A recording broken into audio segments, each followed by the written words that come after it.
காரிலே பயணம் செய்து கொண்டிருக்கிறவர்களுடைய உணர்வும் முக்கியம்னு சொல்றாரு. காரிலே பயணம் செய்துள்ளவருடைய உணர்வு முக்கியம்னு சொல்றாரு. எனக்கு எந்த விதமான குற்ற உணர்வும் கிடையாதுன்னு சொல்றாரு.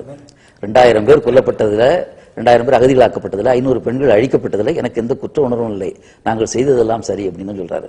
எனவே அவர் எந்த வகையில், அதாவது அவர் நேரடியாக பாபு பஜ்ரங்கி இன்னைக்கு பிஜேபி பஜ்ரங் தளனுடைய தலைவர், நேரடியாக நின்று கொலைகளை செய்தவர்.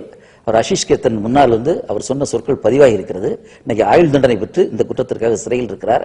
அவர் சொன்னாரு, நரேந்திர மோடி வந்தாரு, பார்த்தாரு, புன்னகைத்தார், சென்றார், நாங்கள் தெம்பு பெற்றோம் அப்படிங்கிறான். என்னத்துக்கு தெம்பு பெற்றோம்? அடுத்த கொலைகளை செய்வதற்கு தெம்பு பெற்றார்கள்.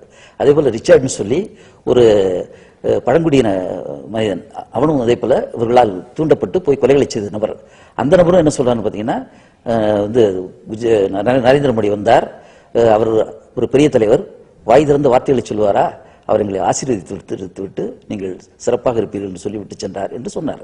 அதே போல 28 ஆண்டுகள் இன்னைக்கு தண்டனை வழங்கப்பட்டு சிறையில் இருக்கக்கூடிய மாயா கோட்னானி என்கிற அமைச்சர், குஜராத் நரேந்திர மோடியினுடைய அமைச்சரவையில் இருந்த அமைச்சர், அவங்க என்னன்னா ஒவ்வொரு இடத்துக்கா போய் அவர்களுக்கு வேண்டிய உதவிகள், யாருக்கு வேண்டிய உதவிகளை, பாதிக்கப்பட்டவர்களுக்கு வேண்டிய உதவிகள் இல்லை, கொலை செய்தவர்களுக்கு வேண்டிய உதவிகளை செய்து உற்சாகப்படுத்தி வந்தார்.